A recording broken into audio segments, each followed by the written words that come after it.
Olá! Já pararam para pensar que a própria Constituição pode, digamos, apontar o dedo e falar: olha, esse crime aqui é tão sério, mas tão sério, que a lei precisa ser muito mais dura com ele? Pois é exatamente sobre essas ordens, esses comandos que vêm lá de cima, da Constituição, para punir os crimes que a gente considera simplesmente inaceitáveis, que a gente vai conversar hoje. Então, a grande questão é: que crimes são esses? Quais são as condutas que a Constituição olha e diz que precisam de um tratamento especial, muito mais rigoroso? A pergunta parece simples, né? Mas a resposta, olha, ela diz muito sobre o que a gente, como sociedade, valoriza e protege. A gente não está falando de um crime qualquer. É um grupo super seleto que a Constituição coloca numa prateleira totalmente diferente. Vamos descobrir agora que crimes são esses. Ok, mas antes de sair listando os crimes, a gente precisa entender a regra do jogo, né? Porque vejam bem, a Constituição não está chegando para o Congresso e falando, por favor, poderiam criar uma lei para isso. Não, é uma ordem, é um comando. E no juridiquês isso tem um nome bem específico. E esse nome é Mandado de Criminalização. Eu sei, parece um nome super técnico, meio assustador, mas a ideia por trás é bem simples, na verdade. Pensa assim: a Constituição, que é a nossa lei maior, a chefe de todas, está dando uma ordem direta para o legislador. Ela diz: crie uma lei penal para punir essa conduta aqui, porque ela é grave demais. É isso, um comando direto para proteger todo mundo. Mas por quê? Para que dar essa ordem? Bom, o objetivo é super importante. É como se a gente estivesse criando um escudo, uma proteção legal para os nossos direitos e liberdades mais básicos, sabe? É a Constituição falando: as piores agressões contra a sociedade não vão passar em branco. A gente vai garantir uma resposta. Beleza, agora que a gente entendeu a teoria, vamos ver como isso funciona na prática. E o ponto de partida para toda essa conversa é o combate a algo que, infelizmente, é uma ferida bem profunda na nossa sociedade: a discriminação. E aqui a gente vê a força desse comando em plena ação. Olha só que interessante. O inciso 41 da Constituição manda, ele ordena, que se crie uma lei contra a discriminação. Só que o tempo passou, e o Congresso não fez essa lei específica. E aí, ficou por isso mesmo? Não. Vendo essa omissão, o STF Supremo entrou em campo e decidiu que a lei do racismo que já existia deveria ser usada também para punir a homofobia e a transfobia.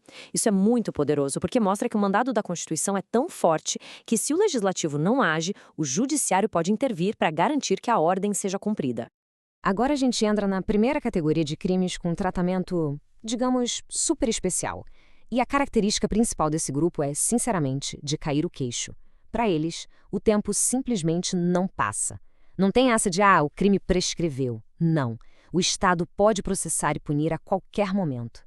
São literalmente os crimes para sempre. E quem está nesse clube exclusivo são dois: o racismo e a ação de grupos armados contra o Estado Democrático de Direito. E por serem tão graves, eles dividem duas consequências bem pesadas. Primeiro, são inafiançáveis, ou seja, não tem fiança, não dá para pagar um valor para responder em liberdade. E segundo, são imprescritíveis, que é exatamente o que a gente acabou de falar. Podem ser punidos a qualquer tempo, não importa se passaram 10, 20, 50 anos. Tá, mas com regras tão específicas assim, como é que a gente faz para decorar quais são os crimes que nunca prescrevem? Calma que tem um macete, um truque de memorização clássico que ajuda demais. A palavra mágica é ração. E por que ração? A lógica é genial de tão simples. Pega o rácia de racismo e junta com a ação de grupos armados. Pronto, ração. É uma dica boba, mas que funciona, que é uma beleza. Fica aí para nunca mais esquecer. Beleza, grupo ração entendido. Agora vamos para o segundo grande grupo de crimes que recebem esse tratamento diferenciado. Se o primeiro era o grupo dos crimes para sempre, esse aqui a gente pode chamar de a turma sem perdão. E quem faz parte dessa turma são os famosos 3THs. O nome, claro, é outro macete para ajudar a gente a lembrar. Os 3Ts são de tortura, tráfico de drogas e terrorismo. E o H vem de crimes hediondos. Hediondos é aquela categoria que a lei usa para classificar os crimes mais cruéis, mais repugnantes, tipo um homicídio qualificado, por exemplo. Certo, mas o que une todos eles? Qual é a característica principal?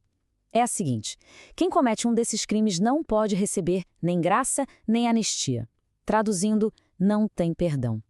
A graça é tipo um perdão individual que o presidente da República pode dar, e a anistia é um perdão coletivo que vem por uma lei do Congresso.